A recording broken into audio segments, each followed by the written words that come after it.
My name is Shinwaning, the most beloved youngest daughter of the chairman of the Shin Group. At my 22nd birthday banquet, my father asked me to choose a romantic partner from the eligible young talents present, but I have been reborn. I passed over those well-dressed men from respectable families and personally handed the red invitation letter, symbolizing my right to choose, to the temporary waiter in the worn-out shirt standing in the corner of the banquet hall, Zhou Ziqin, the man who, in my past life, made me wait bitterly for 8 years in a basement in the southern part of the city, only to turn around and marry the heiress of an overseas financial conglomerate. When he caught the invitation, the ambition in his eyes was almost impossible to hide, yet I gave him the gentlest smile. Zhou Ziqin, this time, I will still open the door to the high position for you, but what awaits you behind the door is no longer wealth and honor. Instead, it is the dead end I have prepared for. You 01, Wanning, are you really going to give up everything the Shin family has given you for a man who doesn't even have a proper job? Father Shin Guohua sat in the main seat of the study, his face livid with rage. Mother Lin Shufan's eyes were swollen from crying. Eldest sister Shin Yuqing repeatedly urged me to calm down, and even second sister Shin Jiai, who usually clashes with me the most, smashed a cup. Shin Wanning, have you lost your mind? Your family has cherished you for 22 years, yet you're willing to give up shares and trust income for a temporary worker you just met. It was the same in the previous life. Back then, I thought everyone looked down on Zhou Ziqin and also looked down on my judgment. To prove that true love has nothing to do with social status, I publicly broke ties with my father, moved out of the Shin family, and accompanied Zhou Ziqin to live in a basement of less than 20 square meters in the south of the city. I waited for him for 8 years. What awaited was his grand wedding with Tang Ruoshi, the only daughter of Shiling Group, along with a divorce lawsuit that had been delayed for years. After returning to the country and becoming the heir of Xingjing Holdings, the first thing he did was not to find me, but to join forces with outsiders to seize the Shin family project and force my father to resign as chairman. In this life, I still have to walk that path, not for love, but to reclaim everything he owes the Shin family. I walked to the table and signed the 3 documents my father had prepared, one by one. The first was a voluntary suspension of the personal living allowance from the family trust. The second was the return of the apartment, vehicle, and supplementary credit card provided by the Shin family. The third document declares that I am solely responsible for my marital choices, and that Zhou Ziqin and his personal debts have no connection to the Shin Group. In modern society, there is no truly legal way to sever the father-daughter relationship, so what we need is not an absurd 3-clap ritual, but 3 legal documents that are clear enough externally while leaving room for retreat internally. My father picked up the signature page with trembling hands. Don't you regret it? No regrets. I turned around and took Zhou Ziqin's hand, my eyes filled with deep affection just like in my previous life. Zhou Ziqin was indeed so moved that his eyes turned red. Wanting, I will never let you down. If one day I betray you, may I lose everything and be utterly disgraced. I threw myself into his arms, hiding the coldness in my eyes. Good, I have remembered this oath. 02. After leaving the Shin family, I followed Zhou Ziqin to the old industrial district in the southern part of the city. The place he rented was an old apartment building slated for demolition, with cardboard boxes piled up in the hallway, large chunks of plaster peeling off the walls, drafty in winter and damp in summer. In my past life, I lived here for 8 years. Back then, I always believed that no matter how run-down a house was, as long as 2 people loved each other, they could turn it into a home. Only later did I realize that Zhou Ziqin loved the Shin family heiress who gave up everything for him, not an ordinary wife who did laundry, cooked, and had frostbitten hands. As soon as I entered, 3 people surrounded me: Gao Chang, Gao Jia, and Zhang Wei. They grew up together with Zhou Ziqin in an orphanage, addressing each other as siblings. None of the 3 had a stable job, yet they had long been crammed into the apartment Zhou Ziqin rented, eating his food, using his things, and taking it for granted that I would take care of them. Gao Jia looked me up and down and exclaimed in surprise, "Brother Ziqin actually brought back the young lady from the Shin family." Zhou Ziqin put his arm around my shoulder, his face beaming with undisguised pride. Wanning doesn't despise me. In the future, I will definitely make her life better than it was in the Shin family. He said it so lightly, as if a good life would just fall from the sky the moment he made a promise. The next day, we went to the Civil Affairs Bureau to register our marriage. There was no wedding, no blessings from family or friends, and not even a proper bridal chamber. That night, Gao Chang set up a folding table on the rooftop, bought a few cold dishes and a case of beer, and that was how he celebrated for us. In my past life, I was moved to tears by this love forged in hardship. In this life, I find it nothing but ironic. Late into the night, Zhou Ziqin took off an old jade pendant from his neck. This was left to me by my adoptive father. I've worn it since I was a child. It must have something to do with my biological parents. I don't have the money to buy you a diamond ring right now, so let this be our token of love for now. Once I make something of myself, I'll give you the best one in the world. I took the Jade pendant, my fingers tightening slightly. This was no ordinary accessory. In the previous life, it was this very item that revealed Zhou Ziqian's true identity, Gu Qingze, the long-lost only son of Gu Tingshan, founder of Xingjing Holdings. I forced out tears of excitement and said many sweet words. Just as I had done before, Zhou Ziqian quickly became immersed in the satisfaction of being deeply loved by a wealthy heiress. He didn't know that from the moment this jade pendant fell into my hands, his identity, his child, and his future all became pieces on my chessboard. 03 After marriage, Zhou Ziqian went out every day to look for a job. I stayed in the old house cooking, washing clothes, and cleaning up the mess made by the four of them. None of Gao Chang and the others found anything wrong with it. Gao Jie even tossed her dirty clothes right at my feet, grinning as she said, "Sister-in-law, since you're home with nothing to do anyway, you might as well wash these along with yours." In my past life, I pitied them for having no parents and treated them like my own family.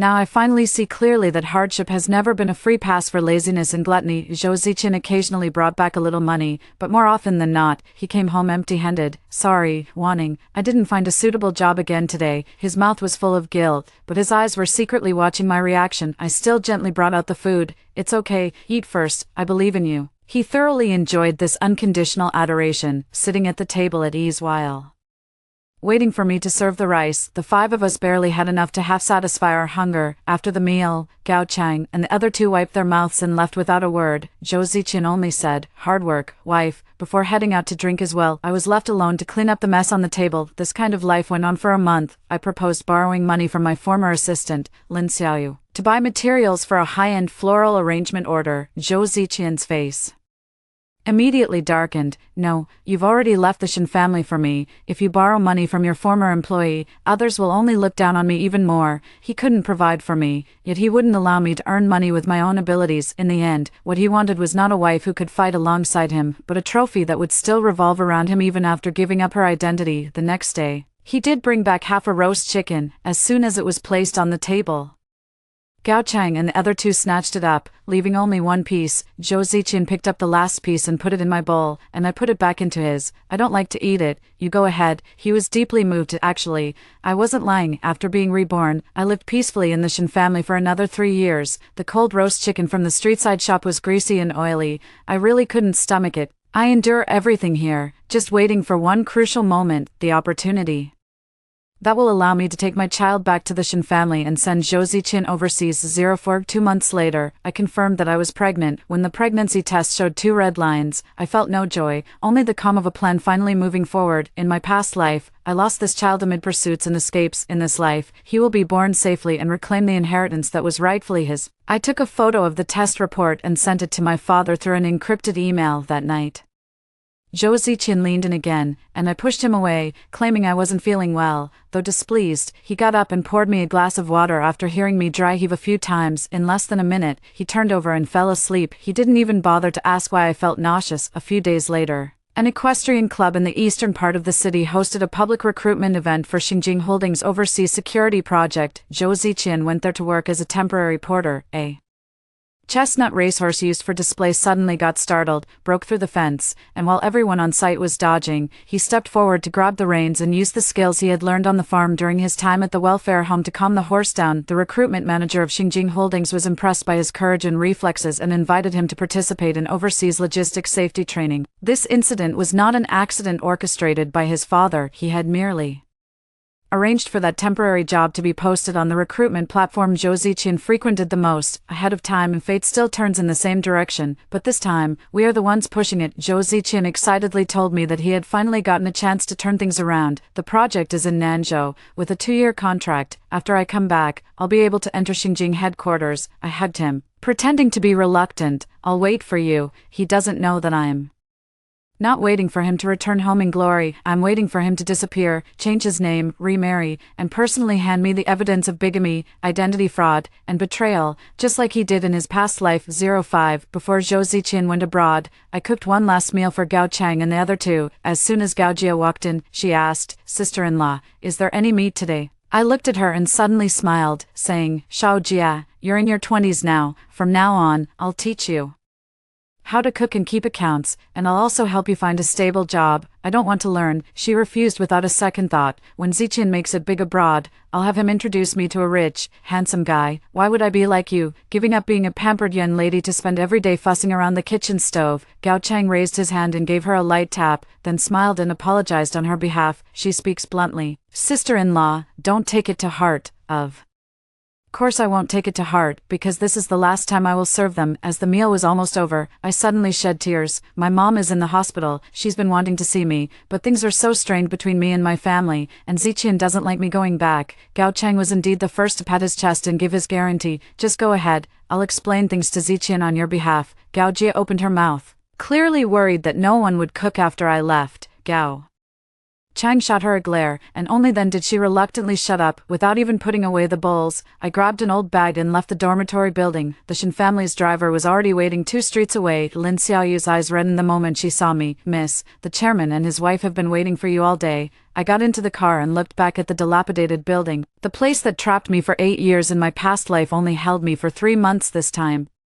From now on, the one truly trapped in the game is Zhou Ziqian 06 back at the Shin residence. As soon as I stepped into the study, my father quickly came over to support me. His gaze fell on my rough hands, and his eyes instantly reddened, warning, "You've had a hard time." In my past life, I always thought my father opposed the marriage simply because he looked down on the poor. And I also believed he cared more about the group's interests than my happiness. Only after being reborn did I realize that he had seen through Zhou Ziqian's ambition hidden behind his pride from the very beginning. 3 years ago, when I woke up from a nightmare-like past life, the first thing I did was tell my father everything that would happen in the future. At first, he didn't believe me. It wasn't until I accurately predicted several investment disasters that had yet to occur, along with the clue about the missing only son of the founder of Xingjing Holdings, that he truly accepted the fact of my rebirth.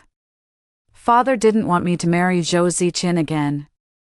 But if we simply avoid him, he might still be recognized by the Gu family through that jade pendant and, just like in the previous life, use the strength of Shilin Group to swallow up the Shin family. Only by letting him continue down the original path can we gain control of every key point in advance. Dad, I'm not suffering. I placed the prenatal checkup report on the table. The most important step is already done. Father stared at the ultrasound image for a long time, his expression complicated. This child is innocent, yet destined to become the core of the Gu family's inheritance rights, regardless of the final plan, the father said solemnly. The child must be safe, and so must you. Lin Xiaoyu was called into the study. Her father instructed her to suspend all public work and focus solely on taking care of my diet and prenatal checkups. The head of obstetrics at the Shin family's private hospital had also set up an independent file in advance, with all samples and examination data double-sealed. Before leaving, I reminded my father, Gao Chang and his crew will come looking for me sooner or later. Don't actually harm them, just leave legal leverage, enough to use them as bait to lure Zhou Ziqian out when needed. Father nodded. Revenge is not about indiscriminate killing. Our target is Zhou Ziqian, and we must ensure that every step we take can withstand legal scrutiny. 07. I moved into a health and wellness villa owned by the Shin family, still publicly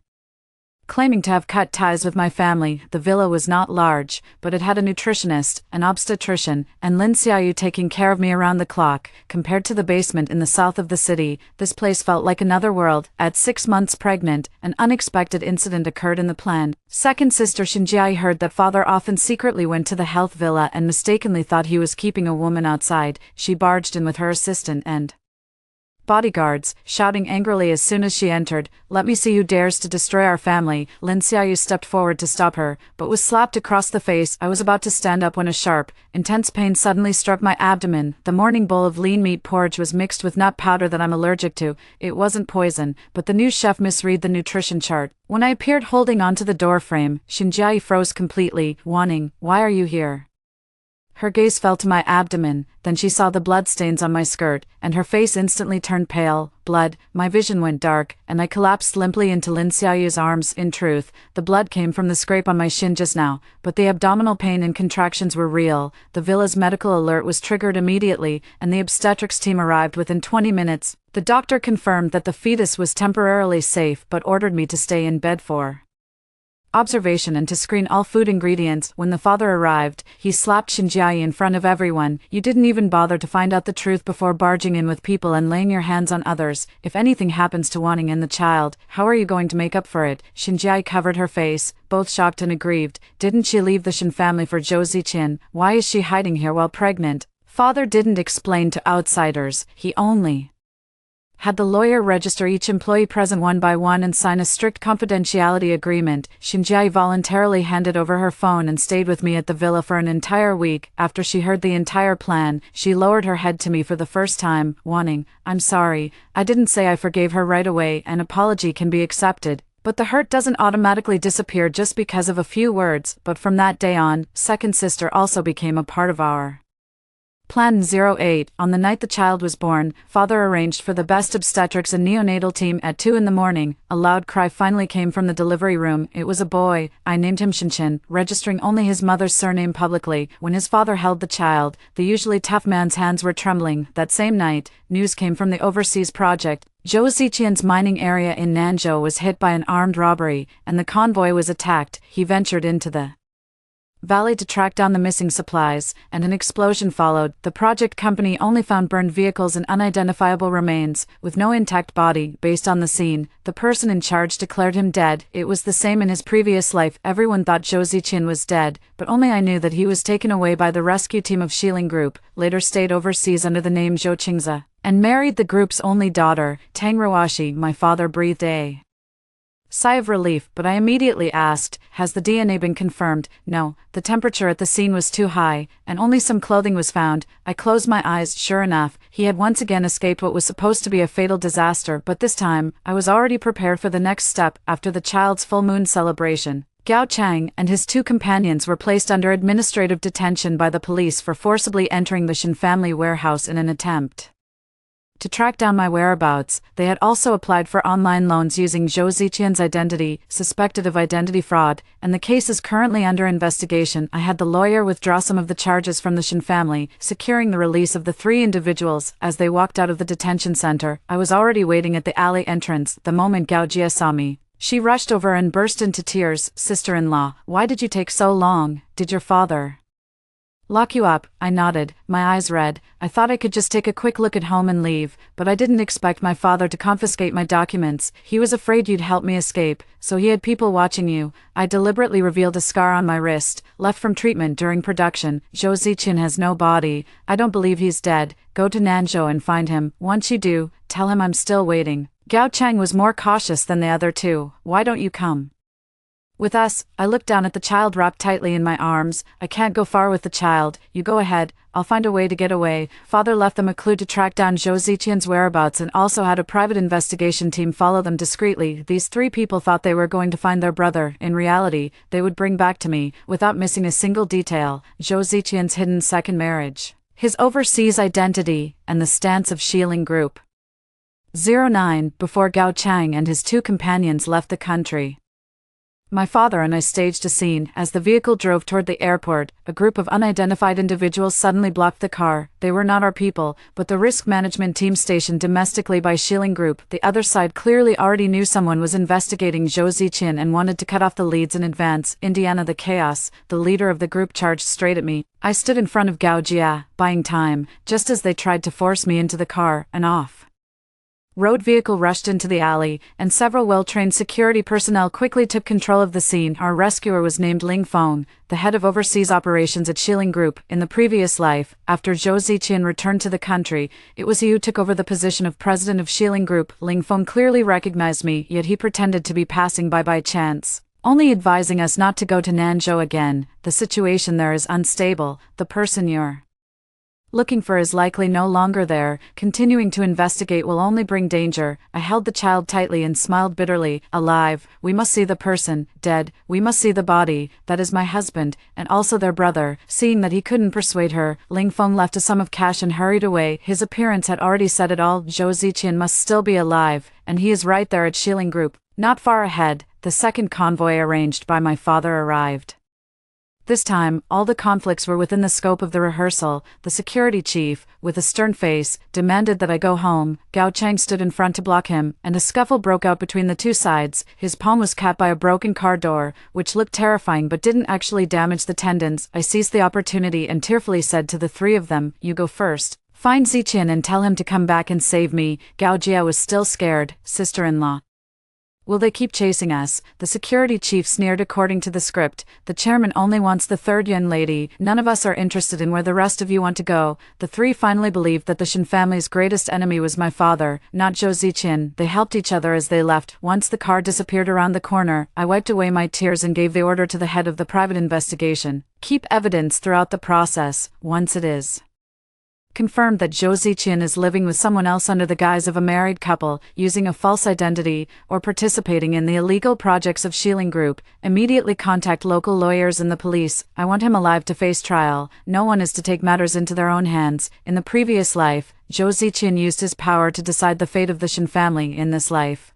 I will make him lose within the bounds of the rules." 10. After Gao Chang and his two companions left, my father accompanied me to complete the second act. Gu Tingshan, the founder of Xingjing Holdings, attended a charity event at the city's Central Cardiovascular Hospital that day. As the event concluded, his old friend and former vice chairman of the group, Lu Jinghua, happened to accompany him past the long street outside the hotel, holding Xinchin in my arms. I was chased by my father's security personnel right in front of the two men. During the argument, the jade pendant Zhou Ziqian had left behind slipped out from under his collar. The moment Lu Jinghua saw it, his expression changed. "Where did you get this jade?" I pretended to be flustered, waiting until my father urged me in a low, stern voice before answering quietly, "My husband has worn it since childhood. He said it was left to him by his foster father." Lu Jinghua invited us into a private room at the hotel and repeatedly asked about Zhou Ziqian's age, upbringing, and physical characteristics. I told him that Zhou Ziqian had an arc-shaped scar on his right shoulder from a baby surgery, and beneath the scar, there was a small tattoo of the character Gu. Lu Jinghua's tears fell instantly. More than 20 years ago,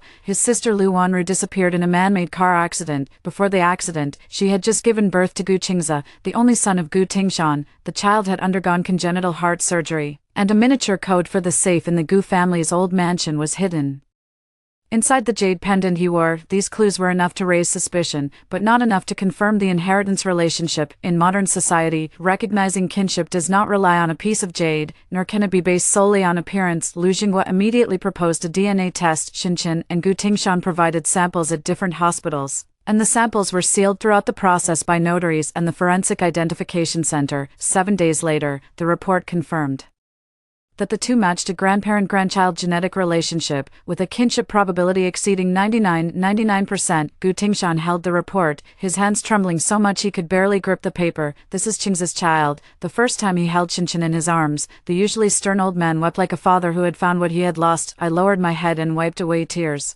but my mind remained perfectly clear. Zhou Ziqian thought that by dying overseas, he could start over with a new name. He didn't know that his most important identity had already bypassed him and fallen onto my son. 11. Gu Tingshan did not publicly acknowledge the family ties based solely on emotion. After the forensic identification was completed, Xingjing Holdings hired 2 independent agencies to review the findings, and the family lawyer cross-checked Zhou Ziqian's adoption records, surgical records, and jade pendant serial number. Once all the evidence formed a complete chain, Gu Tingshan convened a family trust meeting. He could not directly appoint an infant as chairman, nor could he alter the legal inheritance and corporate governance procedures with just a single statement. What he could do was amend the family trust he held. The final document makes it clear, Xinchin, as the only confirmed direct grandchild of the Gu family, becomes the primary beneficiary of the trust. Before he reaches adulthood, the relevant income will be used for medical care, education, and living expenses. As the legal guardian, I obtained the trust supervisory seat and observer status on the board of Xingjing Holdings. Zhou Ziqian remains missing and has not been legally declared dead. Gu Tingshan can only confirm his birth identity as Gu Qingze in the family archives, but cannot bypass the missing person declaration procedure to directly divide the inheritance. This, in fact, makes things even more reasonable. Gu Tingshan has not lost his judgment due to finding his grandson. He has had the lawyers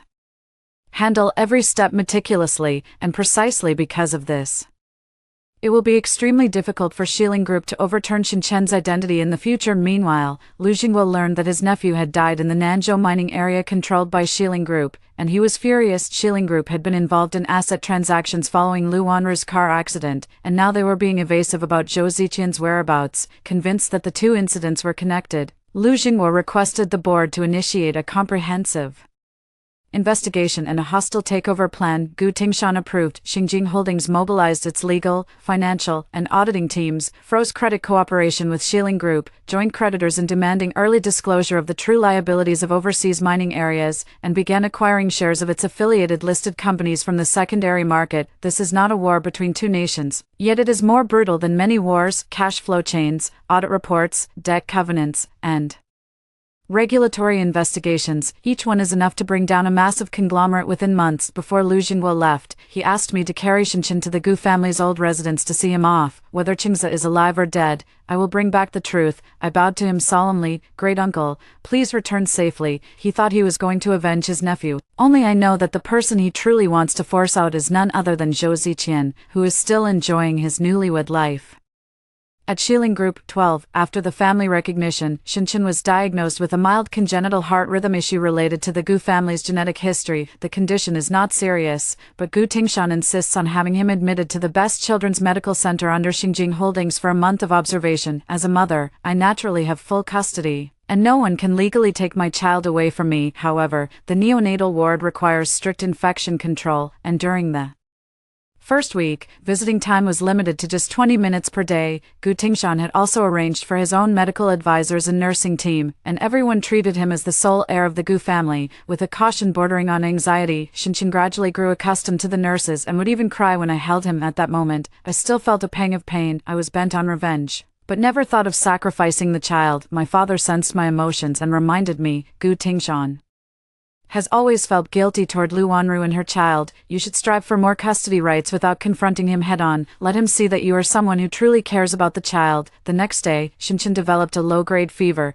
Instead of barging into the ward using my identity, I stayed outside the quarantine zone all night with complete vaccination records, feeding logs, and a doctor's authorization. When Gu Tingshan arrived at the hospital in the early morning, he saw me still sitting there. I wear a simple silver leaf brooch on my chest, its design very similar to the one Lu Wanru loved most in her youth, yet it is not a deliberately crafted imitation, but an old keepsake my mother gave me many years ago. Gu Tingshan looked at the brooch, then at the child behind the glass, and remained silent for a long time. Wanru once kept watch over Qingze like this too. The next day, he took the initiative to request that the hospital increase my visitation time.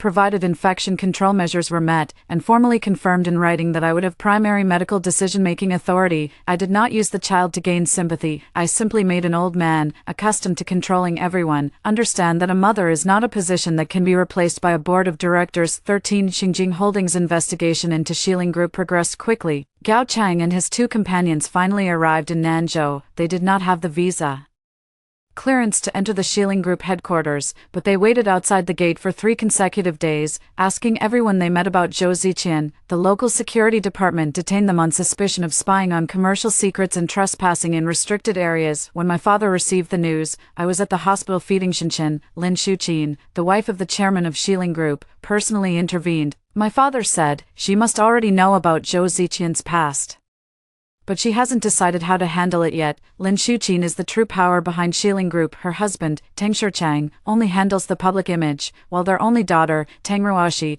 is spoiled into being naive and willful. All the group's most important decisions are made by Lin Shuqin herself. In the previous life, after Zhou Ziqian returned to the country, he repeatedly called Lin Shuqin mom, showing her the same respect as a biological mother. Yet when my father knelt and begged him to spare the Shin family, he refused to even spare a glance. In this life, I have decided to use Lin Shuqin's hand to end this marriage scam. The father drafted an anonymous document containing the marriage registration between Zhou Ziqian and me, Shinchen's birth certificate, records of his use of Zhou Ziqian's identity in the country, and details of his involvement with the Xingjing project before and after joining Shilin Group. After reading it, I shook my head. It's not enough, Lin Xu Qin dotes on her daughter, proving that Zhou Ziqian concealed his marital history alone might make her suppressive for Tang Ruoxi's reputation. I have added 3 risks at the end of the document. Zhou Ziqian may have inheritance rights to Xinghui Holdings. He refused to cancel his domestic marriage but held a wedding with Tang Ruoxi under a new identity. He has had access to core mining data of Xiling Group.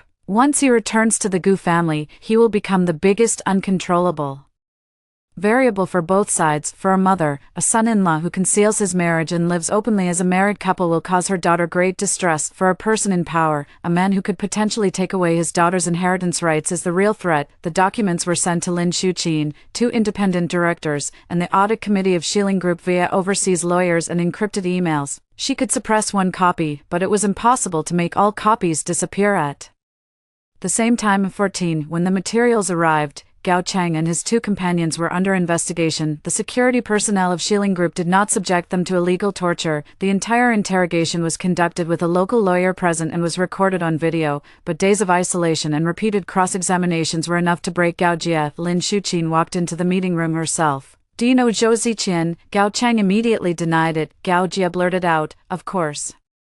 I know him, he's my brother." Gao Chang shot her a fierce glare.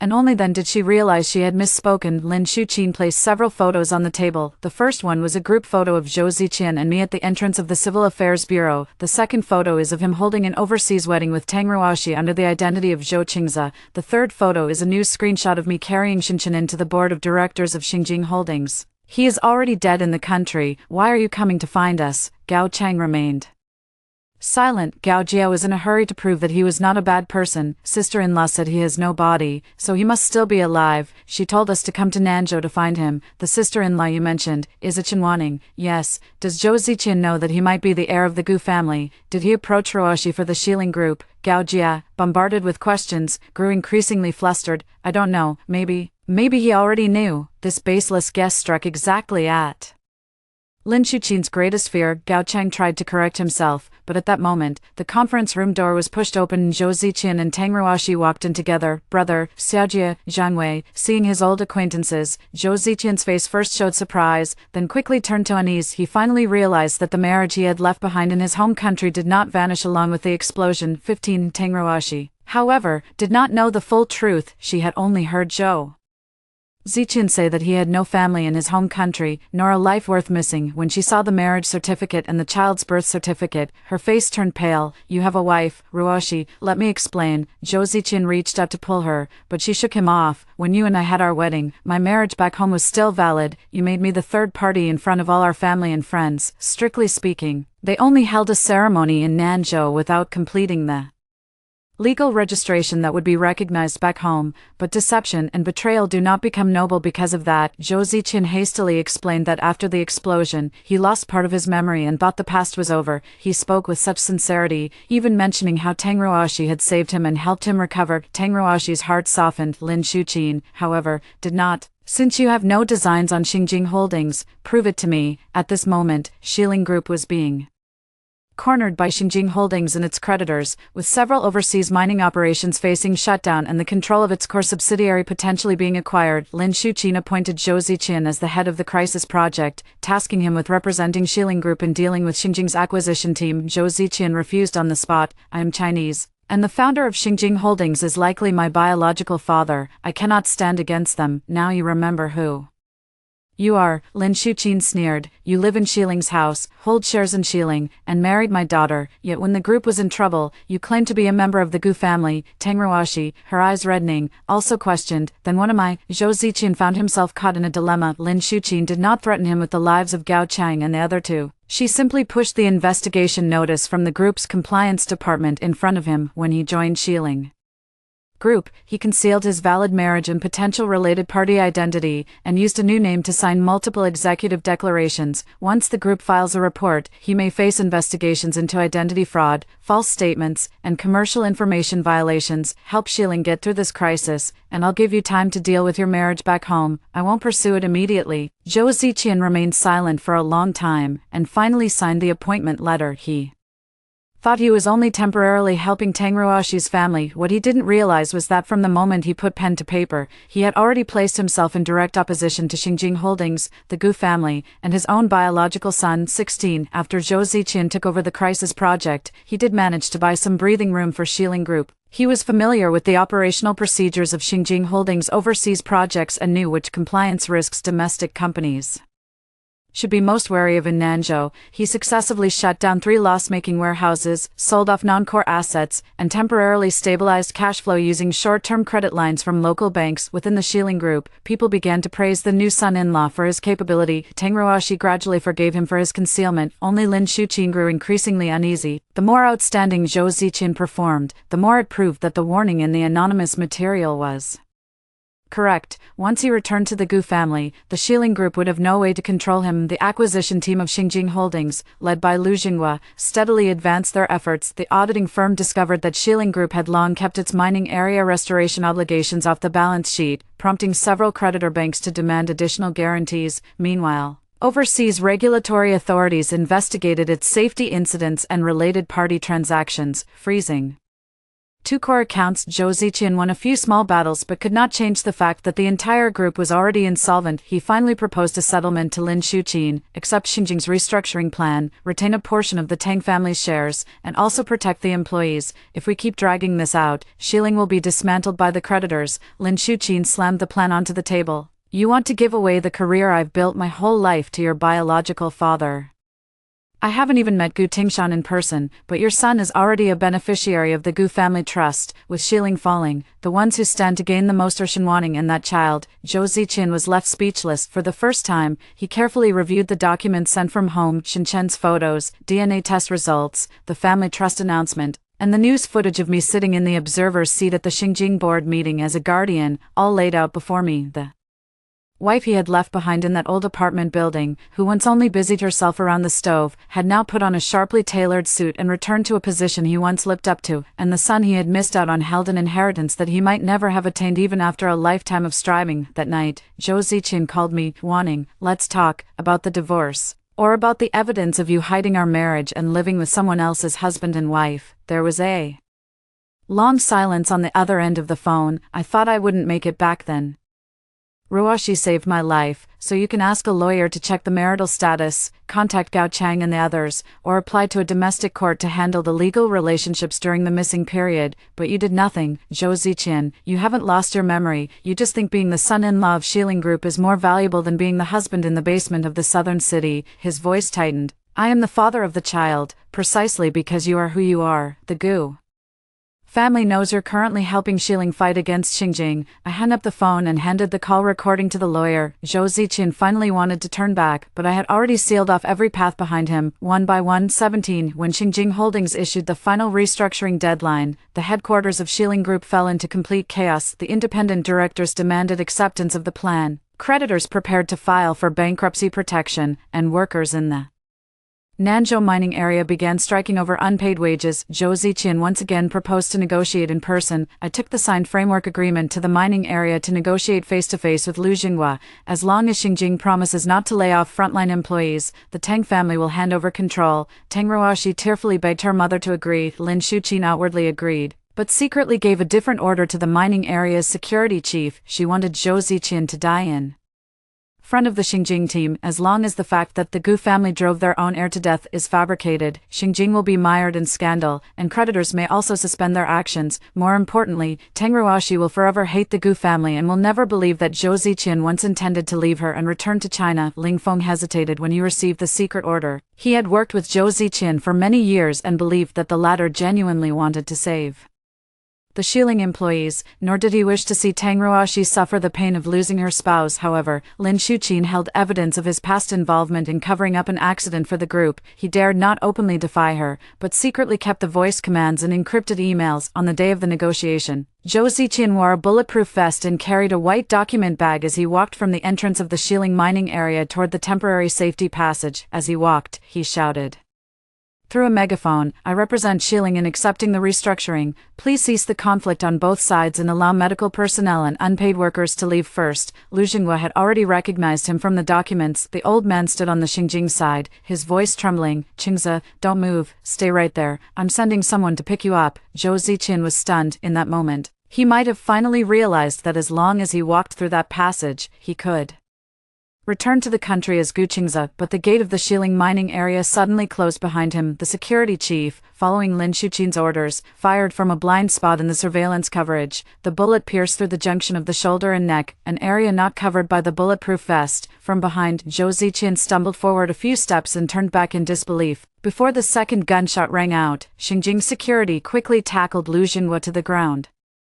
Plunging the scene into chaos, workers whose wages were owed stormed the side gate, Shilin security guards fired tear gas, and the surging crowd knocked over the temporary barriers. Zhou Ziqian collapsed in the middle of the emergency exit passageway and was repeatedly trampled by the out-of-control crowd, the restructuring agreement in his hand scattered all over the ground. The last thing he saw was Lu Xinghua rushing toward him through the crowd, and the gate of the Shilin mining area, tightly shut against him. He did not die at the hands of the Shen family, nor did he die at the hands of the Gu family. He died in the Tang family, which he desperately clung to, and in the Shilin group, which he believed could bring him power and wealth. 18. This time, Zhou Ziqian did not disappear again. The Nanzhou police cordoned off the scene. The forensic examiner completed the autopsy and confirmed his identity through domestic retained samples and the DNA of the Gu family relatives. The conclusion of death, ballistic reports, and on-site footage formed a complete chain of evidence. Ling Feng voluntarily surrendered with his lawyer present, handing over the recording of Lin Shuqin ordering the attack. The mining area's security chief was arrested, and Lin Shuqin was also detained by local prosecutors on charges of intentional homicide, obstruction of investigation, and multiple corporate crimes. Tang Ruoxi completely broke down in the face of the evidence. She had lost her husband and finally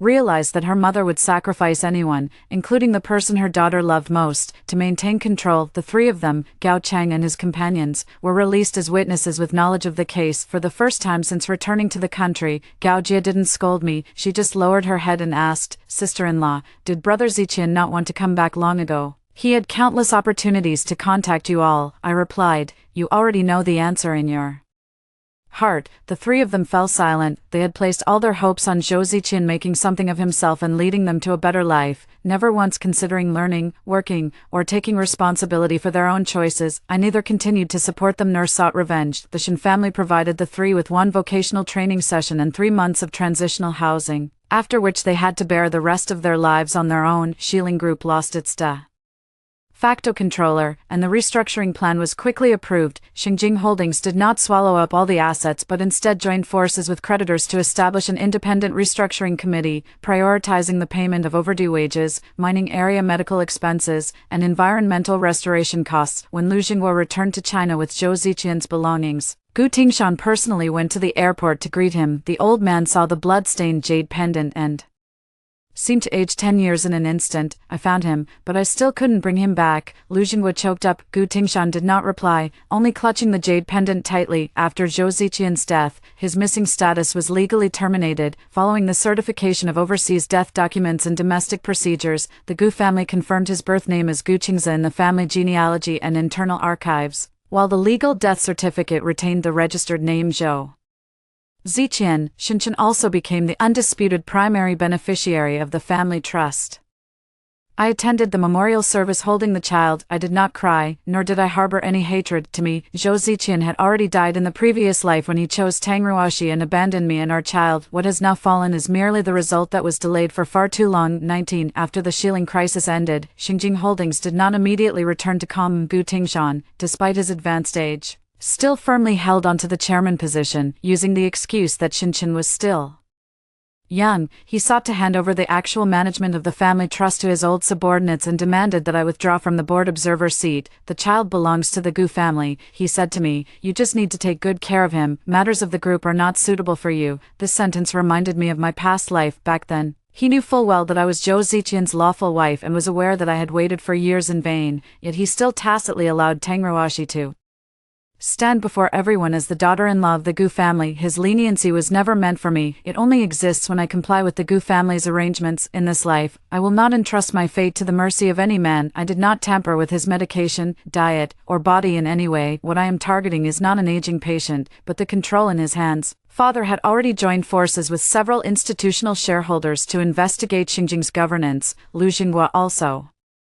believed that Gu Tingshan had made emotional decisions during the Xiling crisis, bypassing the risk committee to approve high credit freezes and overseas security expansion, and was no longer fit to continue serving as both chairman and CEO. As the legal guardian of Xinjiang and the representative of the trust supervisory seat, I formally submit a governance reform proposal to the board. The founder will be transferred to the honorary chairman role. The CEO position will be handed over to a professional manager. The family trust will be managed by a licensed trustee institution, and any major matters involving Xinjiang's rights must obtain an independent legal guardian's opinion. Upon learning this, Gu Tingshan was furious. You want to use a child to take away the Gu family's company? No. I placed the audit report in front of him. I'm stopping anyone from using the child to steal the company's future, including you, and including myself. On the day of the interim board meeting, Liu Xinghua returned to the country with news that Xiling's restructuring was complete. Gu Tingshan had assumed he would side with him, but before the vote began, Liu Xinghua was the first to approve the reform. We lost Wanru,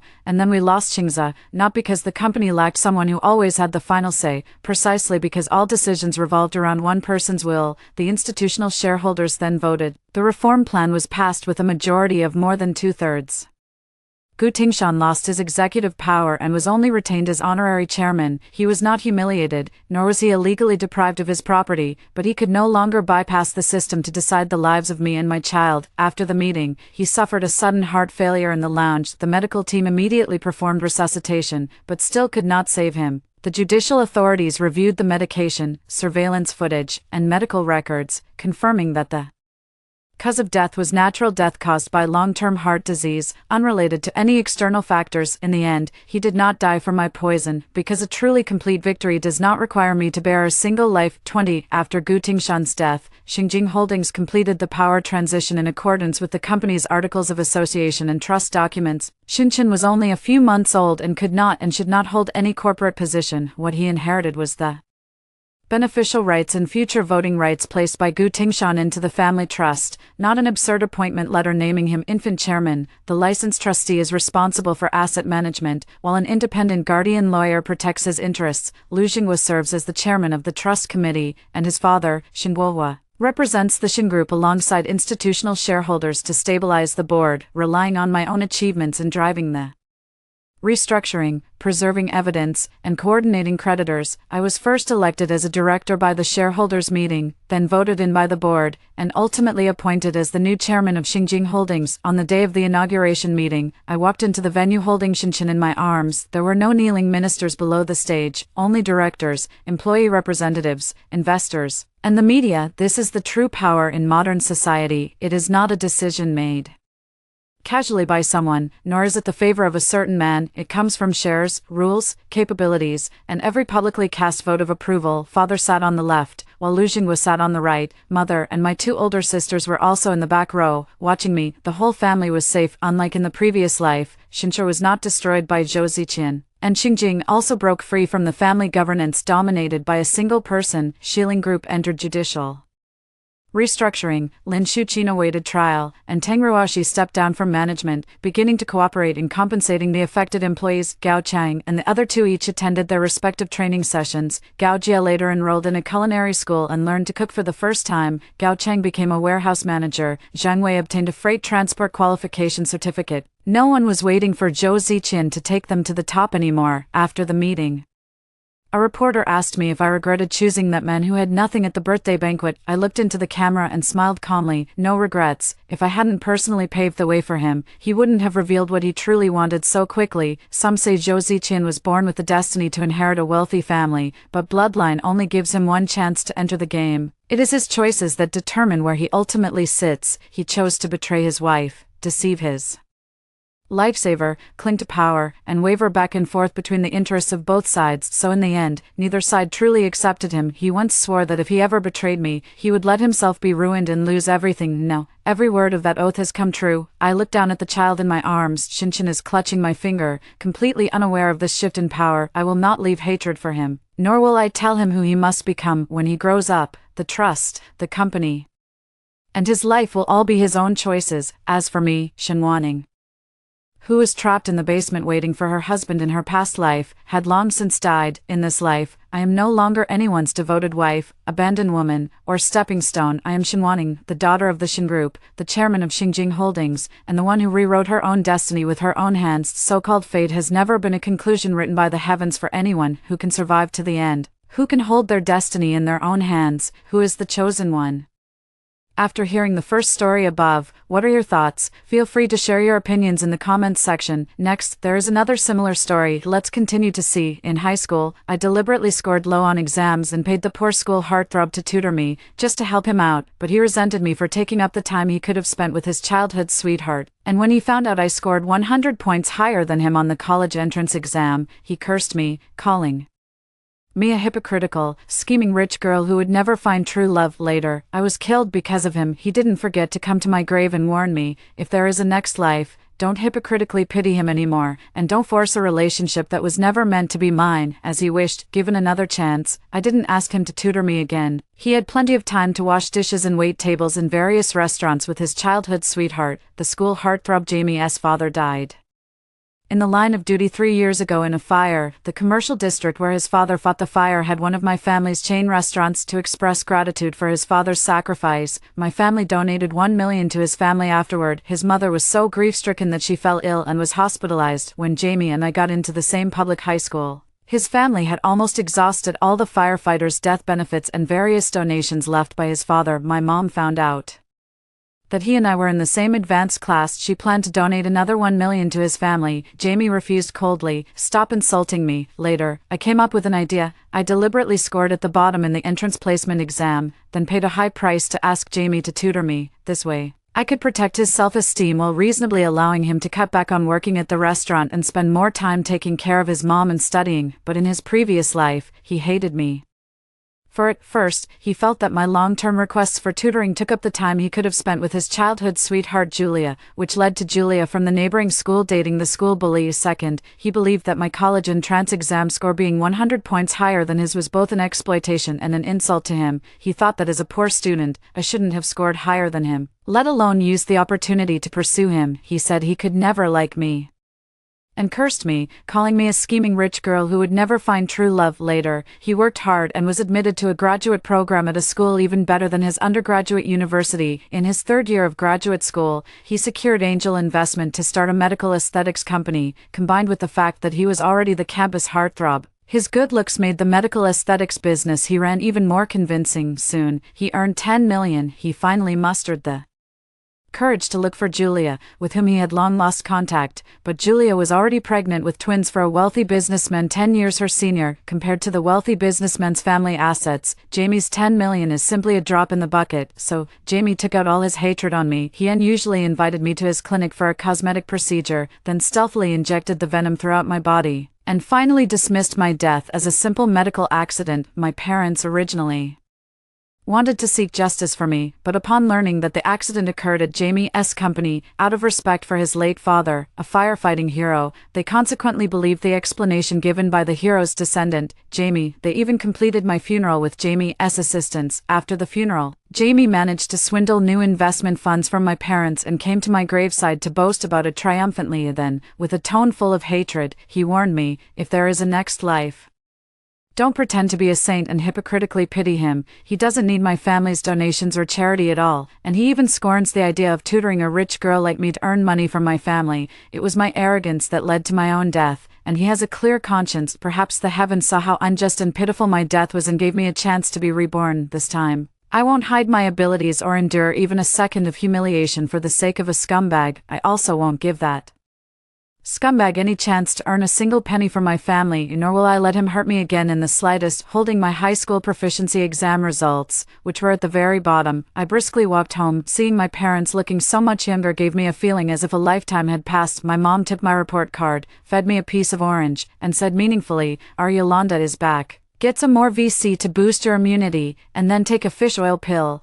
Don't forget you were the city's top scorer in the high school entrance exam. No need to get too into character playing the underachiever." I chewed the orange and replied with tears in my eyes, "Starting today, there's no need to have Jamie come to our house to tutor me anymore. I won't intentionally score at the bottom in the next exam either, and also, if he ever tries to work at any of our family restaurants again, please tell the manager to refuse him." My mom looked surprised and exchanged a glance with my dad. In my previous life, although my parents agreed to let me intentionally score poorly to help Jamie, they also felt ashamed for quite some time because of it. The daughter of a city's top middle school exam scorer, who attended a public high school and became the bottom student in the advanced class, barely scraping by every day, from the first year of high school to the second, a full 2 years. People gossiped that my middle school exam results were fake, and that I showed my true colors after entering the public high school. A family that's always scheming in business, how could they possibly focus on studying? Hiring the school's heartthrob, who's in the top 10 of the grade, for tutoring is just a way to get close to him first, swapping resources to improve their family's looks. Genes. After all, in this world, it's either beauties paired with ugly guys, or average girls forced into couples with handsome guys. It's really bad for everyone's eyes and mental health. Words like these would intermittently reach our family's ears.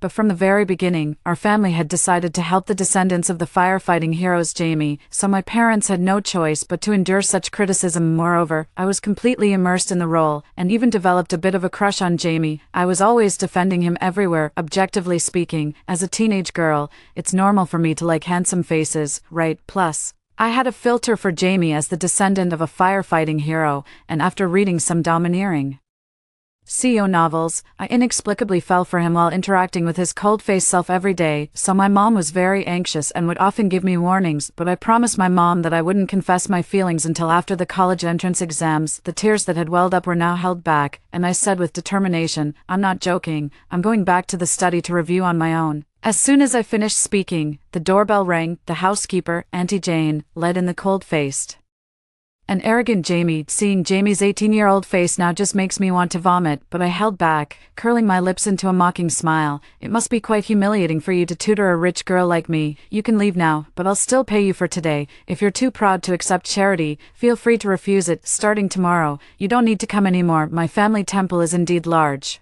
but we won't be overflowing with naive kindness anymore, nor will we keep showing warmth to someone who's cold in return." The pain of venom being injected into my internal organs replayed in my nightmares. In the middle of the night, I woke up screaming, my head drenched in cold sweat. My mom heard my voice and immediately rushed to my room to comfort me. "Yolanda, what's wrong?" My mom wiped the sweat from my forehead. "Don't be afraid, it was just a dream. Your dad and I will protect you. Just a dream." I looked up at my mother's worried face and hugged her. "Mom, can you ask the shops and restaurants that cooperate with our family to also refuse to hire Jamie for part-time work? Don't give him any chance to earn money, not even washing dishes or waiting tables." My mother was puzzled. "Yolanda, how come your attitude toward Jamie has changed so much in just one day? Yesterday evening, I noticed that kid left our house with a strange expression too. Did something happen between you two?" If I told my mom I had been reborn, it would definitely scare her. I could only explain that Jamie had repeatedly expressed disdain for earning money from our family. Initially, when my mom wanted to donate $1 million to his family, he coldly refused. That was the truth. My mom understood and agreed to my request, but he added that if the restaurants in our Williams family chain and our partner restaurants don't hire Jamie, he'll probably go work for our competitors, that YJ restaurant,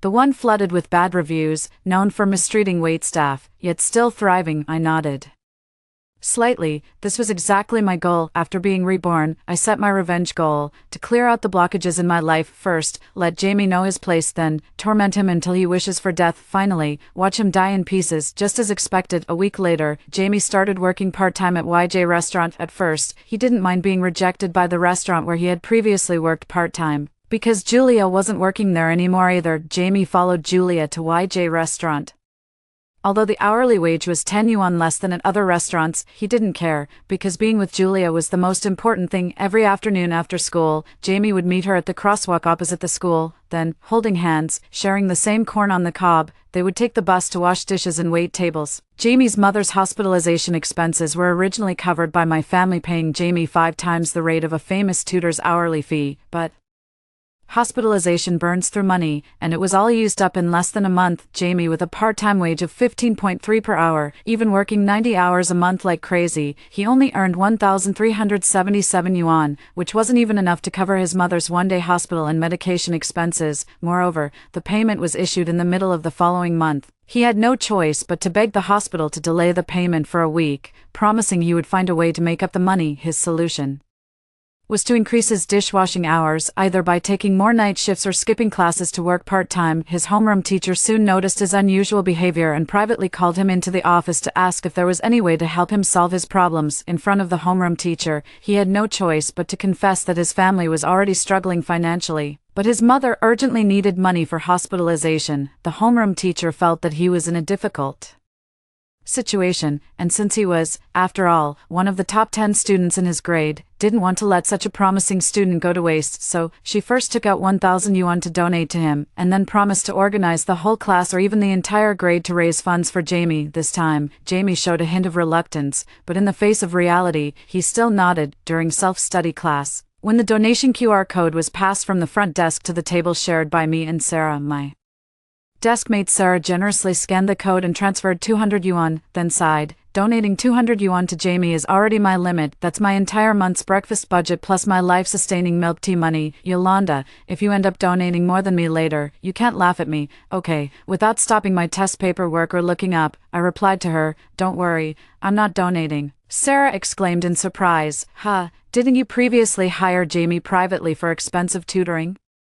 Logically speaking, he's practically half a teacher to you. Besides, your family is quite wealthy and kind-hearted, just like in the movie Parasite, where the rich have the time and mental capacity to show that kind of kindness. Oh my, what nonsense am I spouting? I'm sorry, I shouldn't be guilt-tripping you like this. It's just that I've noticed you've been acting a bit unusual lately and couldn't help but get a little nosy. I put down the pen in my hand and passed that QR code to the person behind me, then replied to Sarah, you can't be too kind either, otherwise you'll become a hated do-gooder. You know about the malice of those being helped, right? If I donated to Jamie, he'd probably try to fight us rich people. Sarah burst out laughing. I leaned close to Sarah's ear and continued whispering, I value my life too much, really. 2 years ago, my mom wanted to directly donate 1 million to Jamie's family, but he refused, feeling that my family had insulted his dignity.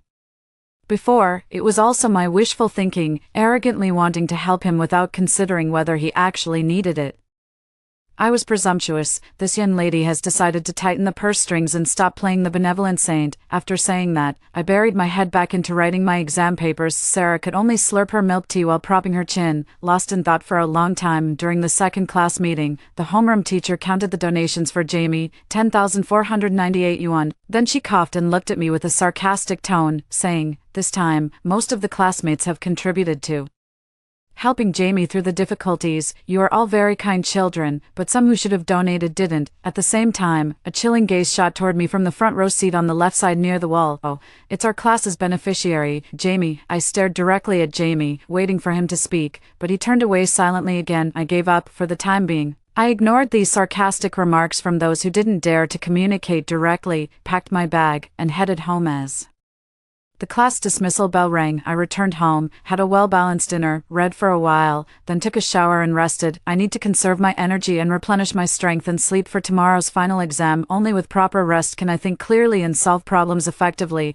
I'm ready to dominate the exam hall once again. It's been a while since I last saw that top-performing version of myself. A week later, the final exam results were released. I went from the bottom of the class to the top 30 in the grade and the top 5 in the class. Jamie, who had been in the top 10 of the grade for 2 consecutive years, Jamie dropped to 100th place in the grade. All the students were buzzing with discussion. No way, Yolanda Wen, who was always at the bottom of the class, actually made it to the top 30 in the grade. Is this a dream? This is just too unbelievable. She improved by a whole 321 points. Could she have cheated? Yolanda Wen, wasn't she the city's top scorer in the high school entrance exam before, so it's normal for her to readjust to high school exams now, right? Her title as the city's top scorer in the high school entrance exam has long been rumored to be bought through connections. After all, money can make the devil turn the millstone. Before, she always had Jamie tutoring her. Wait, why has Jamie's grades dropped so much? Could it be that he and Yolanda swapped exam papers? After all, his family really needs money lately, I strongly suggest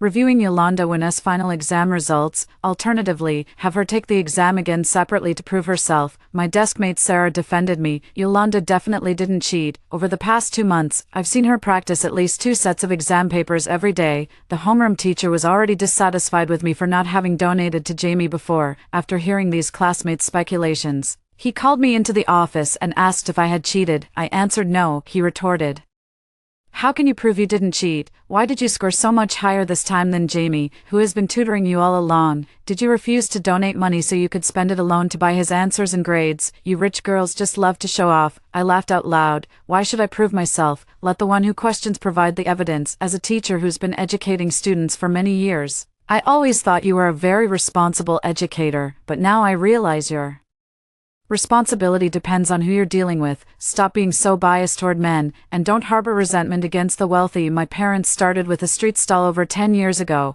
Through national policies, hard work, focusing on food quality and service, they've achieved what they have today. How about you resign and start your own business from a street stall? Teacher, you have to admit that some wealthy people, because they have accumulated wealth, are able to avoid the daily grind of making a living and can spend more time and energy on improving themselves and acquiring knowledge. Moreover, the reason some wealthy people can accumulate wealth is either because their ancestors worked hard in previous generations, or because they used their brains and put an effort to earn it. This also requires a good deal of cultural knowledge, so don't treat the wealthy as if they're fools. Wealthy people create a large amount of wealth, increase the country's GDP, pay taxes regularly to the state, and promote the country's healthy development. For example, 2 years ago, when my family donated to the school's education fund, didn't you also receive quite a bit of subsidy from it? Don't bite the hand that feeds you. If you're really puzzled, then go read a few more books on economics. The homeroom teacher was left speechless by my retort and could only keep repeating, Yolanda, you are so rude and have no respect for your teacher." I laughed even louder, feeling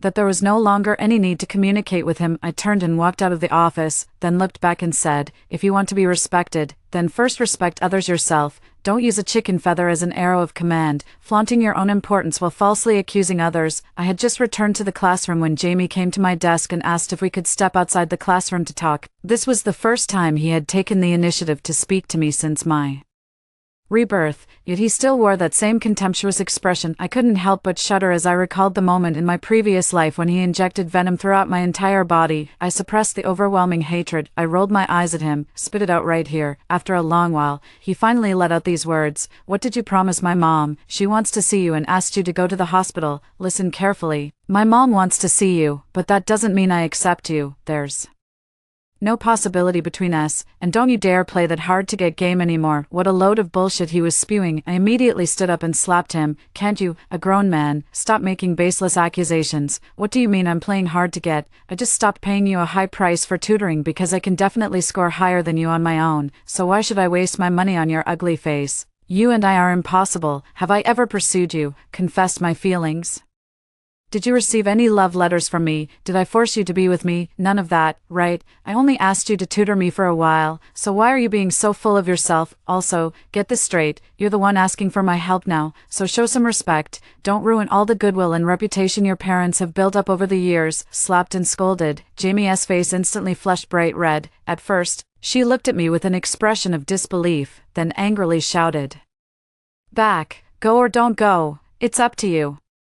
I've already passed on the message. I'm going to rely on my own efforts from now on." I watched his retreating back and yelled back, "What a damn hypocrite, what a piece of shit." Sarah, who was sipping milk tea nearby, Sarah stopped and grabbed my hand, saying, "Yolanda, don't be mad. Yolanda, don't be mad. Getting angry is bad for your breasts. Not cursing that piece of shit would be worse for my breast health." But I knew Sarah was trying to comfort me. I nodded in response and then said I'd Treat her to hot pot to celebrate our good exam results. Sarah moved up from the top 50 in the grade to the top 30, and is now in the top 10 of her class. Sarah immediately put down her milk tea, quickly packed her bag, and pulled me out of the classroom. Amid the hushed discussions of the other onlooking classmates, Sarah and I swaggered out of the school in the aromatic hot pot restaurant. Sarah and I stuffed our mouths with fatty beef, tripe, lotus root slices, crown daisy, asparagus lettuce, potatoes, and beef balls that we hadn't eaten in a long time. Then, Sarah pulled out 2 large cups of milk tea from who knows where, handed one to me, and said, "Yolanda, let's celebrate." I happily took it and said the toast first. Cheers to us both making it into the top 30 of our grade. May we break into the top 3 in next year's college entrance exam. Sarah then added, "Cheers to me quitting junk food.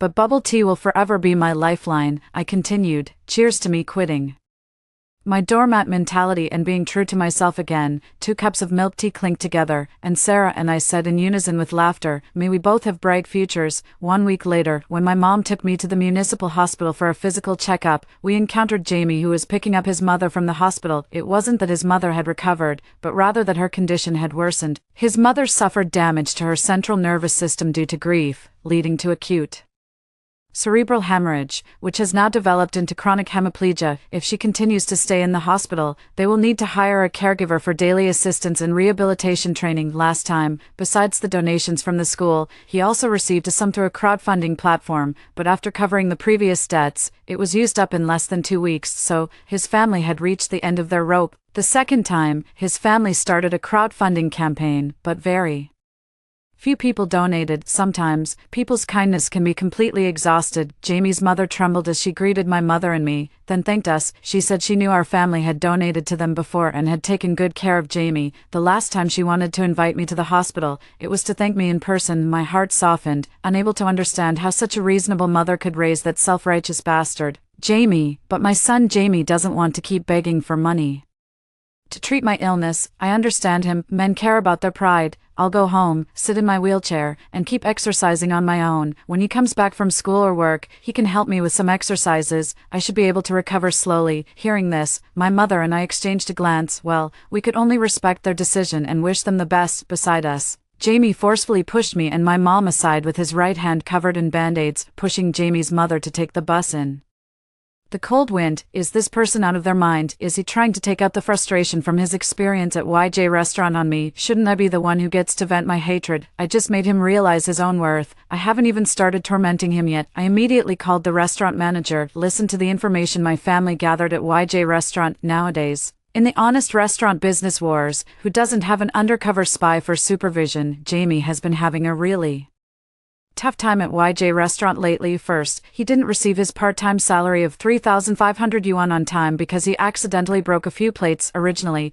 those plates weren't worth much, but at the habitually deducting YJ Restaurant, employees are required to pay triple the price for compensation. Jamie wanted to buy similar plates to replace them, but it wasn't possible. The general manager said that YJ's dinnerware was exclusively custom-made and couldn't be replaced with inferior substitutes. The proud Jamie couldn't stand being treated this way, so he wanted to ask Julia to return to their previous restaurant for part-time work, but Julia refused. Julia felt that constantly washing dishes, wiping tables, and serving meals was too exhausting. It was the same no matter where she worked. Recently, YJ Restaurant's secret of selling pre-made dishes was exposed. The owner came up with an idea: set up a glass display case at the entrance to showcase the process of making their signature dish, stir-fried pork with chili peppers. However, it wasn't actual cooking, just someone inside performing the act of cutting meat and chili peppers. Preferably, the one cutting the chili peppers would be a beautiful woman. Coincidentally, Julia was quite good-looking. She was also tired of being ordered around in the restaurant. Sitting inside the glass window cutting chili peppers seemed like a dream job to her. Of course, she had no intention of going back to the previous restaurant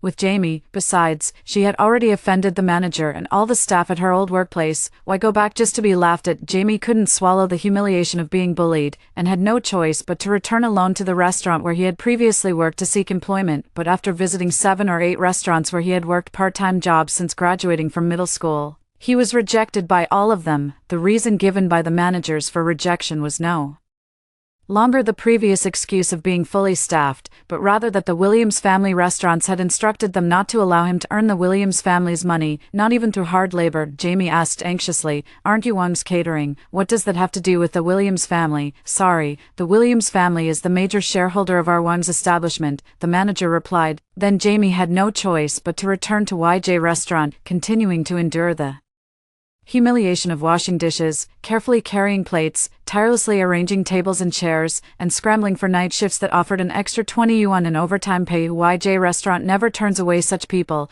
In their eyes, whether full-time or part-time, all employees are just labor. Work if you're willing, leave if you're not, because in the entire city, the two major dining factions, my family's Williams Family Dining and YJ Dining, basically monopolize the market. A single penny can stump a hero. Jamie only then realized how difficult it was to earn money.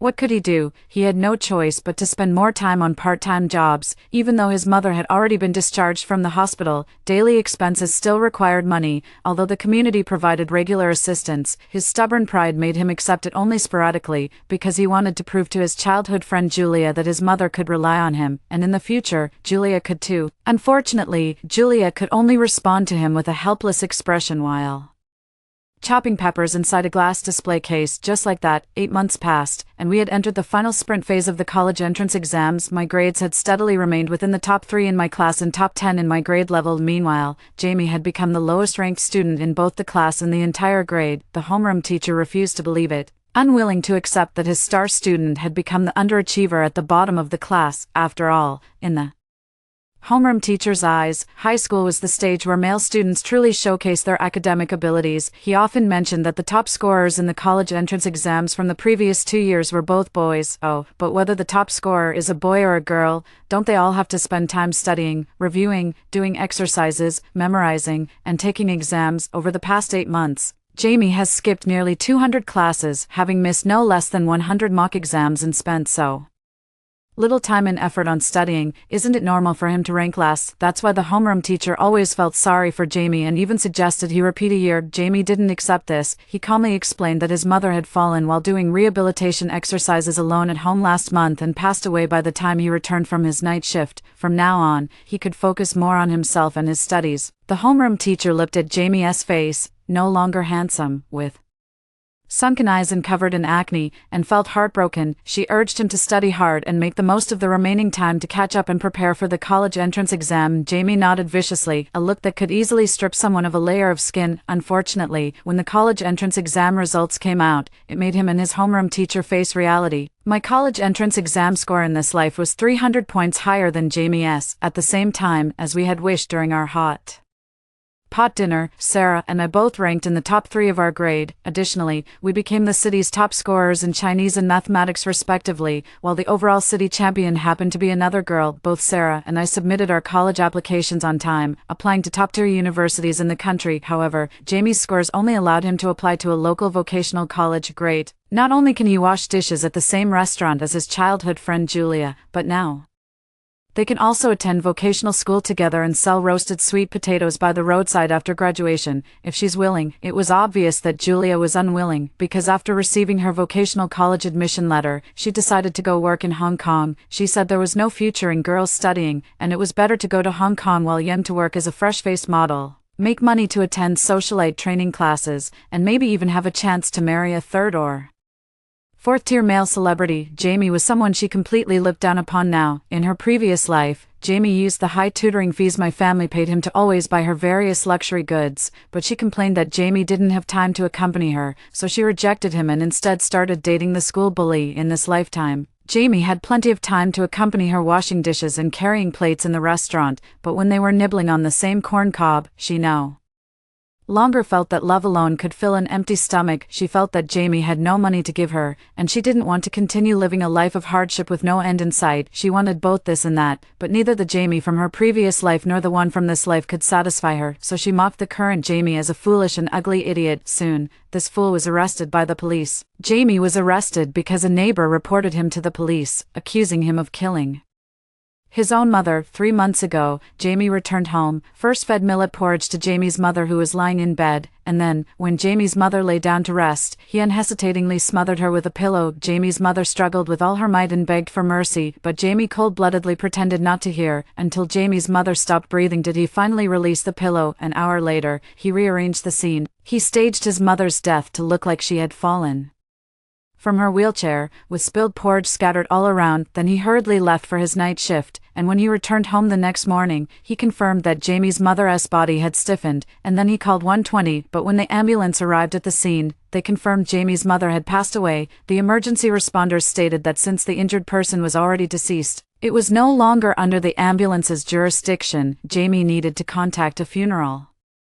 center to handle the remains. Just like that, Jamie avoided Jamie's mother's autopsy. Additionally, given their impoverished circumstances and his mother's long-term hemiplegia confining her to a wheelchair, it would seem normal if she had actually died from a fall. However, I remember it clearly. Ever since I was reborn, I have never forgotten to seek revenge and torment Jamie. I simply made him recognize the reality of his situation first, and he gradually revealed his vicious nature. Killing his own mother was his own spontaneous act. I just had someone keep an eye on him and follow him, became his neighbor, and then recorded his crime on video. No, even the junior college he always looked down on is beyond his reach. In his previous life, he claimed to look down on wealthy families like ours, yet he took for granted the privileges and financial support my family provided him. This allowed him to devote ample energy to studying and self-improvement. After losing his father, he also used my family's money to secure the best possible treatment for his mother, and then he got into a top university, but he still resented me for delaying his love. How ridiculous. He could have refused all the conveniences my family provided, so why didn't he? After he caused my death, he searched through major universities and finally found a girl who resembled Julia by 70%. He pursued her to use her as a substitute for Julia,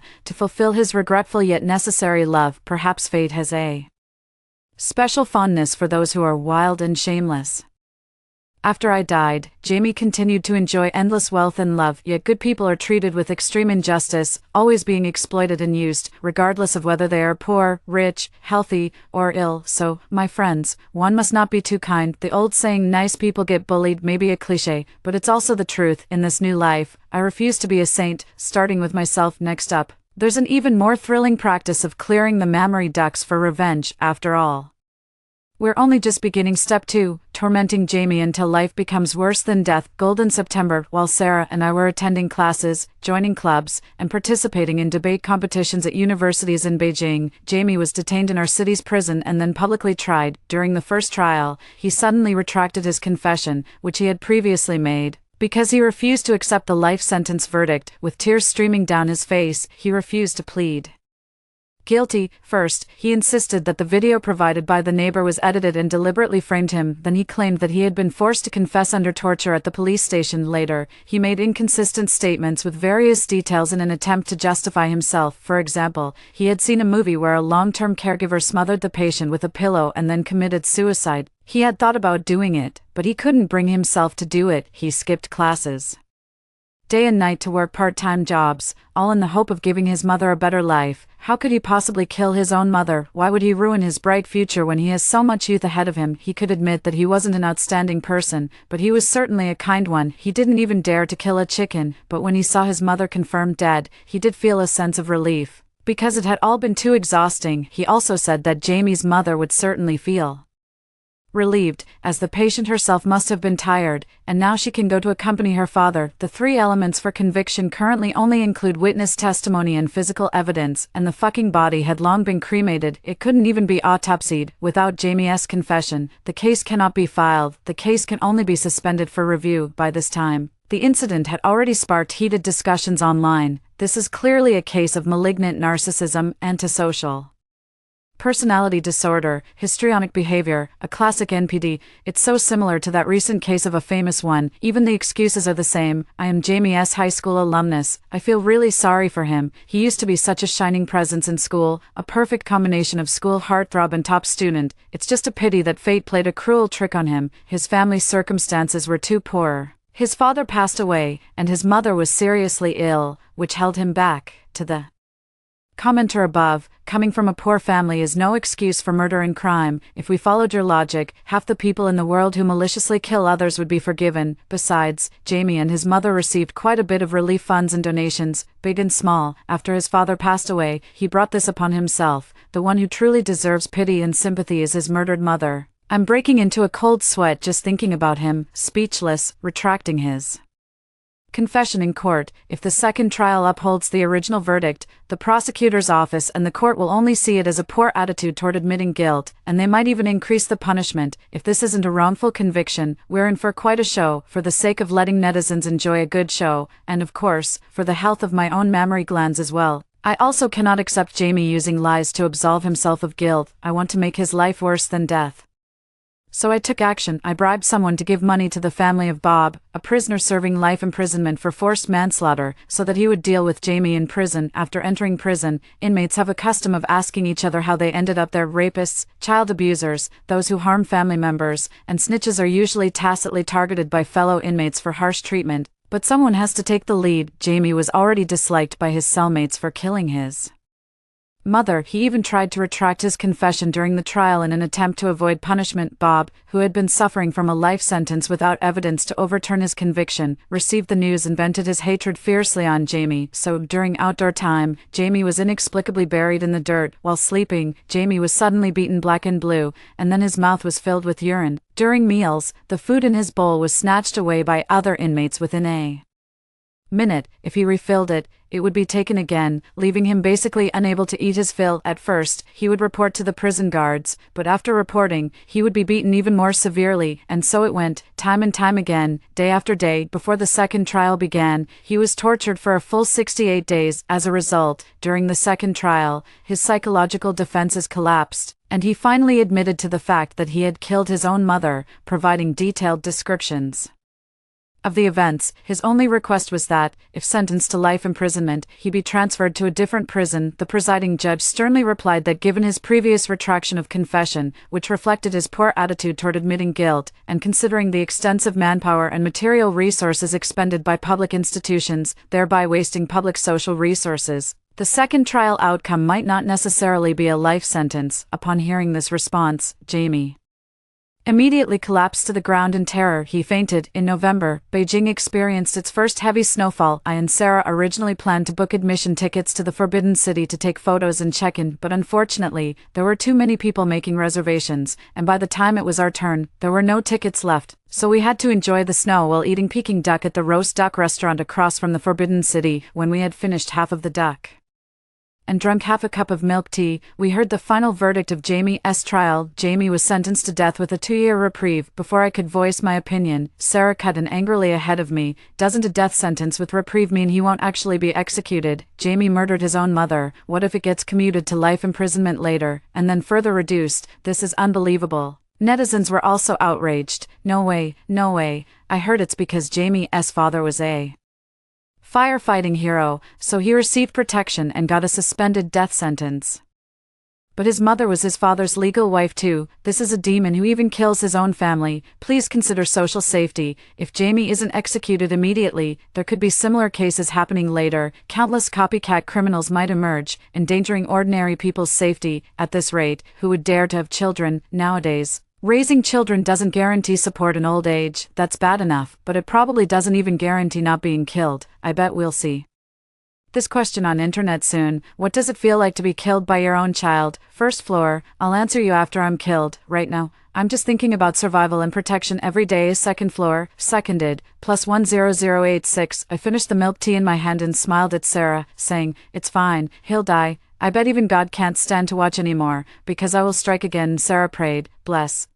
Soon, in less than half a year, Jamie was convicted of intentional assault for injuring a fellow inmate, which fell under the criminal law stipulating that if a crime is committed during the death sentence with reprieve, the death penalty would be carried out immediately. Jamie, why did he intentionally injure a fellow inmate? Perhaps he had had enough of the provocation and torment from his cellmate, or perhaps he simply felt like killing someone, just as he brazenly killed his own mother. Just as he killed me in my previous life, whether in his past life or this one, he was nothing but a bad seed. Only, in this life, It's time for him to die. He must atone for all the sins he has committed. At the last hot pot gathering of the year between me and Sarah, we heard the news that Jamie had already been executed. I heard he died in a gruesome way. He refused lethal injection and chose execution by firing squad, but when he was about to be shot, he tried to escape. So he was riddled with bullet holes. I also heard a piece of gossip. Jamie requested a visit from Julia 1 week before the execution was confirmed, saying he wanted to give her the old family apartment. Whether Julia used it to live in or sold it, he hoped it would provide her with some material support, as compensation for not giving her the life she wanted 2 years ago. What a performance artist. Even before dying, he's still trying to play the lovesick fool. How utterly ridiculous. But Julia refused the visit request and even privately cursed Jamie for being a jinx, because Julia has already established herself in the socialite training class and is ready to conquer male celebrities at any moment. How could she possibly be interested in a murderer's house? We exchanged knowing smiles and raised our milk tea to celebrate. Then we proposed new toasts. Sarah prayed devoutly. Thank you for allowing me to live another year safely and diligently. Thank you for letting me live in a society where rewards and punishments are clear. Laws are established and followed, and law enforcement is strict, and thank you in advance for next year, which will surely be a year of peace and prosperity, with favorable weather and bountiful harvests for our nation. I also said my blessings. Thank you to myself for this past year, successfully keeping my life and protecting my breasts, becoming my own breast hero. Thank you to the coming year for keeping my parents safe and healthy, allowing them to retire early and enjoy their golden years traveling around. Also, thank you to the system that gave me a chance at rebirth. I hope next year I can become one of the examples it can showcase in its performance reports. After all, I've perfectly completed my post-rebirth mission. System seemed to have heard my wishes. On the night of New Year's Eve, it sent me my annual rebirth and revenge breast unclogging year-end report. Dear Reborn, Yolanda 1, hello. This year you protected yourself and your health 789 times, such as walking on the right side of the road, not using your phone while crossing at crosswalks and traffic lights, seeking timely medical treatment and taking medication with vitamin C when you had cold urticaria, and resting promptly and getting 4 drips when you had a cold or fever. Of course, the most commendable and praiseworthy act was that you avoided the murderous demon Jamie's attempt to kill you. You anticipated it in advance, distanced yourself from him in time, and didn't give him any opportunity to harm you. This year, you rejected 457 instances of moral blackmail, such as ignoring your high school homeroom teacher's attempt to guilt trip you into donating money to him, just as firmly as you refused to donate to Jamie last year. For example, you didn't accept being cut in line by a bratty child and then being insulted by an entitled parent, instead recording the incident and calling the police. You also refused when your college classmates came to William's family restaurant, ate and drank lavishly, and then demanded that you comp their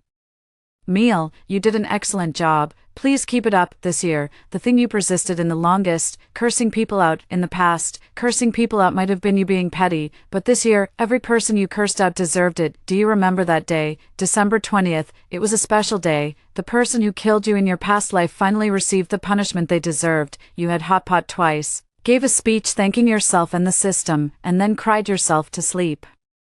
Late at night, I know you were crying for every day of hard work and revenge after being reborn. I know you were worried that all of this was just a dream. I know you once feared that Jamie would harm your parents and friends because of you. On that night when everything settled, you cried with joy and excitement. You found it hard to believe. From now on, remember to thank yourself in time every day, because you truly are amazing. You worked hard to break free from that terrible enabler, just as you said. You saved your life and kept your breasts safe and sound. You really are incredible. According to incomplete statistics, this year, to score a few more points in the college entrance exam, you did an extra 307 practice tests on your own, recited obscure articles 99 times, suffered from insomnia for 66 days, drank 33 cups of milk tea under the influence of your deskmate Sarah, ate hot pot 88 times, had barbecue 16 times, and ate 100 portions of grilled cold noodles with sausage and pork tenderloin. During this time, you swore off high-calorie foods 123 times, but the longest you ever lasted was only 1 week. This year,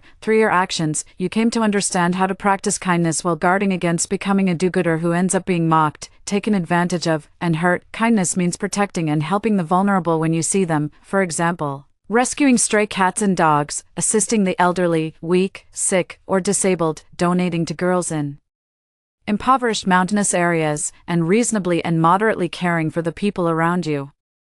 But if your abilities are limited and you can't manage it, there's no need to blame yourself. Simply refraining from harming them is also a form of kindness, because people are not only bound by external moral pressures, but sometimes also by their own moral constraints. They are held captive by their own outdated misconceptions, disciplined by their unreasonable demands, and restrained by their own vanity. One must first learn to forgive oneself, otherwise, in the practice of kindness, being too excessive can lead to sanctimonious behavior, arbitrarily interfering with others' karma, disrupting your own energy field. At best, it degrades yourself. At worst, it can be fatal. Finally, your 2025 keyword is going crazy. Please continue to maintain this passion in the days to come. After hearing the stories above, what are your thoughts? Feel free to share your opinions in the comments section. Looking forward to hearing from you. If you liked this story, don't forget to like it, share it, and subscribe to my channel. See you next time.